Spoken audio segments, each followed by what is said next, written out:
की ओर से आदरणीय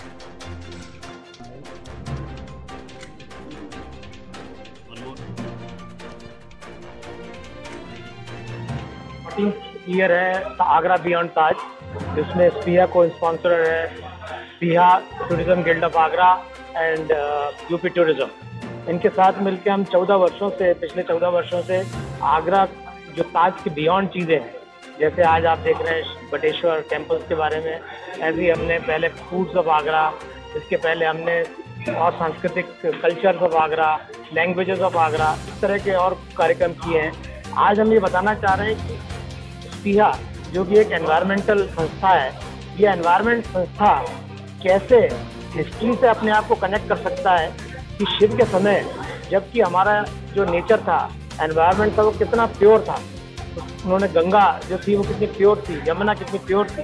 आज जो इम्प्योरिटी, जो पोल्यूशन, ये देश की समस्याएं हैं, वो कैसे अगर हम अपने पुराने संस्कृति, पुराने विश्वासों और उनके साथ हम जिए तो हम कैसे एनवायरनमेंट को अच्छा बना सकते हैं और आगरा के टूरिज्म को और बढ़ावा दे सकते हैं।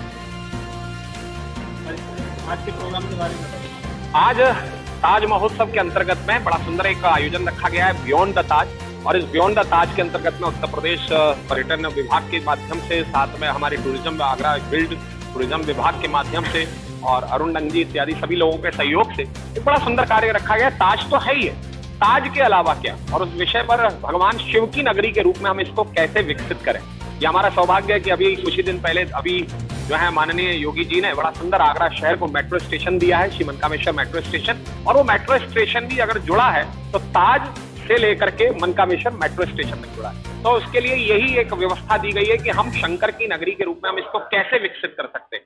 तो उसके लिए मैंने सुझाव दिया है कि क्यों ना हम लोग जो हैं एक चारों महादेव, जो हमारे आगरा शहर के चारों महादेव हैं, नॉर्थ ईस्ट वेस्ट साउथ उत्तर दक्षिण पूर्व पश्चिम, उनका एक पैसेज बनाया जाए, एक रास्ता बनाया जाए, उस पर केवल और केवल उन्हीं पर्यटकों को चलाया जाए, उन्हीं दर्शनार्थियों को चलाया जाए जो लोग जुड़ना चाहते। साथ ही में वहां का जो इतिहास है, गाइड लोग जो आते हैं, उन गाइड लोगों को इतिहास के साथ में उन मंदिरों की व्यवस्था बताई जाए कि मंदिरों में क्या होता है, कैसे होता है वो गाइड।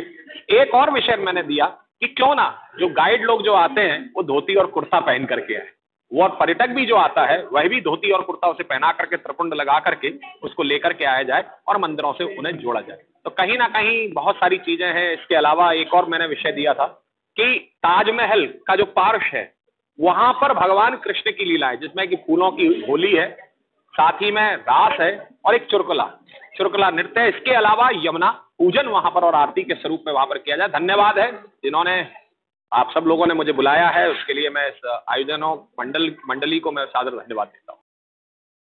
क्या कार्यक्रम आज किया गया, इसके बारे में क्या कि ताज महोत्सव के साथ जुड़ करके एक सेमिनार हर साल ऑर्गेनाइज होती है, आगरा बियॉन्ड ताज, जो टूरिज्म गिल्ड करता है, टूरिज्म के सहयोग से स्पीहा।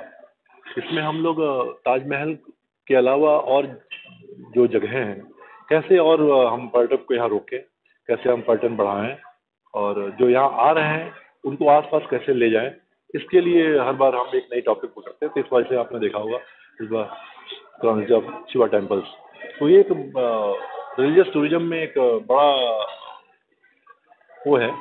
तो इन जगहों को हम जोड़कर कैसे इनको विकसित करें और इनको यहाँ पर टूरिस्ट कैसे ले आवें, तो उस पर हम आज डिस्कशन कर रहे हैं।